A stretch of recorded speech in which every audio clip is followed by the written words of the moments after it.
زور دلائل کی بیس پہ پاؤں دھونے کے حکم کو چھوڑا. مفتی کی تقلید ہی کرنی ہے, بن باز ہو یا صالح العثیمین ہو, یہ یقیناً قابل احترام تھے ہمارے لیے. تو جب آپ نے انہی مفتیوں کی تقلید ہی کرنی ہے تو ائمہ اربعہ کی تقلید کرو, وہ زیادہ بہتر نہیں ہے کیا؟ جنہوں نے تابعین تبع تابعین کا دور دیکھا, صحابہ تابعین کو نمازیں پڑھتے ہوئے دیکھا اپنے سامنے, صحابہ تابعین اور ان کے شاگردوں کو, تو وہ زیادہ اس قابل ہے کہ ان کی تقلید کی جائے.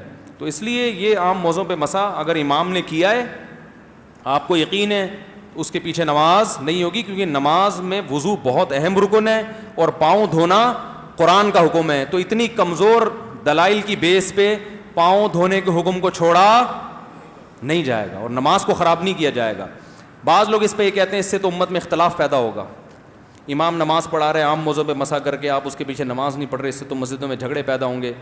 یقیناً پیدا ہوں گے, لیکن اس جھگڑے کا ذمہ دار وہ امام ہے کہ جو اپنے مسلک کو سب پہ ٹھونس رہا ہے سب کے اوپر.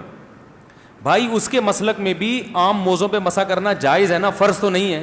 تو وہ عام لوگوں کو فتنے سے بچانے کے لیے وہ یہ کر لے کہ یار میں جب اپنی نماز پڑھوں گا تو عام موضوع پہ مسا کروں گا, لیکن جب میں جماعت سے نماز پڑھاؤں گا تو سب کے جذبات کی رعایت کروں گا, اختلاف میں نہیں ڈالوں گا, لہذا میں عام موضوع پہ مسا نہیں کروں گا. ایسے طریقے سے نماز پڑھاؤں گا کہ سب کے نزدیک نماز ہو جائے گی.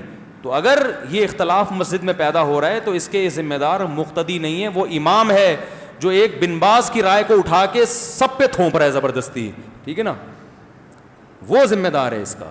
اس لیے امام کو چاہیے کہ بھائی آپ کی اگر پھر بھی یہ رائے ہے کہ عام موضوع پہ مسا جائز ہے تو آپ اپنے طور پر اس رائے پر عمل کریں, آپ اپنی رائے زبردستی دوسروں پہ مسلط نہ کریں. آپ سمجھتے ہو کہ نہیں سمجھتے ہو؟